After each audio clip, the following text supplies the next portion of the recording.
My name is Bryan Stevenson, and I'm a lawyer, an advocate, and an activist for ending mass incarceration and creating racial justice in America. Racial justice in America. Creating racial justice in America.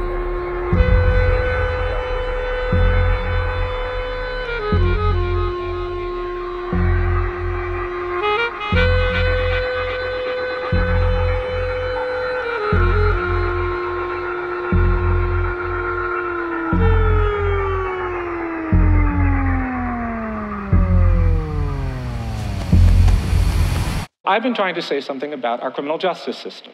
Whenever you're talking about a violation of basic human rights, a violation of basic human dignity, your first requirement is to make sure people see the humanity of the people who are experiencing these injuries. In this country, we don't talk about slavery, we don't talk about lynching, we don't talk about segregation, and we don't want to talk about racial bias in our criminal justice system. If we're serious about correcting the imbalance created by decades of inequality and injustice, we have to do more than just be silent.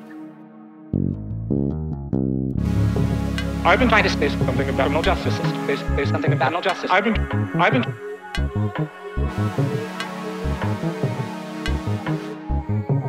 This country is very different today than it was 40 years ago. In 1972, there were 300,000 people in jails and prisons. Today, there are 2.3 million.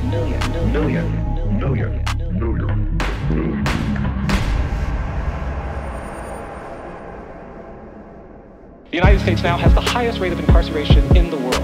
We have 7 million people on probation and parole, and mass incarceration has fundamentally changed our world. In poor communities and communities of color, there is this despair, there is this hopelessness that is being shaped by these outcomes. 1 out of 3 black men between the ages of 18 and 30 is in jail, in prison, on probation, or parole. 1 out of 3 black prison, probation, parole.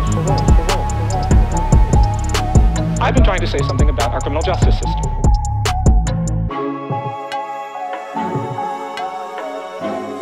Our system isn't just being shaped in these ways that seem to be distorting around race, they're also distorted by poverty. We have a system of justice in this country that treats you much better if you're rich and guilty than if you're poor and innocent. The opposite of poverty is not wealth. The opposite of poverty is justice.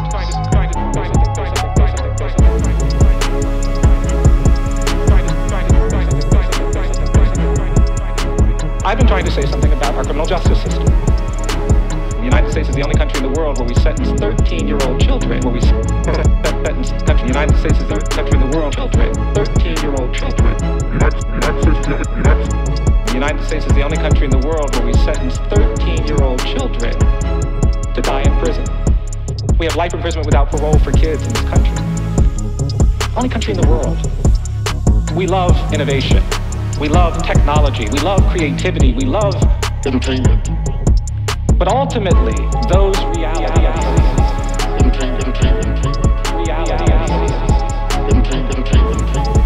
are shadowed by suffering, abuse, degradation, marginalization.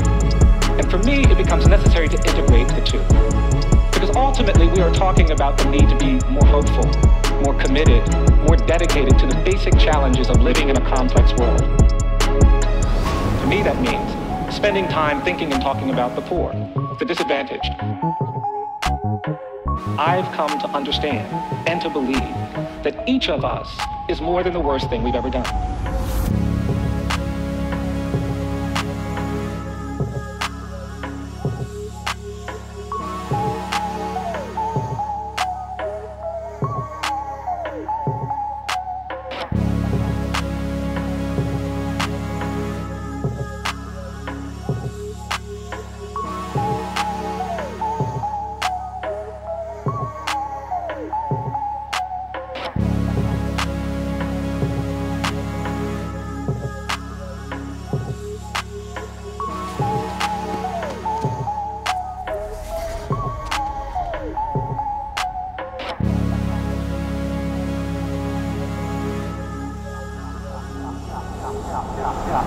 I think the character of any society, its commitment to justice, its commitment to the rule of law, has to be evaluated not by looking at how it treats the rich and the powerful and the privileged, but by looking at how it treats the poor, the incarcerated, the disfavored, people living in the margins of society. Our response to them, our relationship to them, reveals our true character.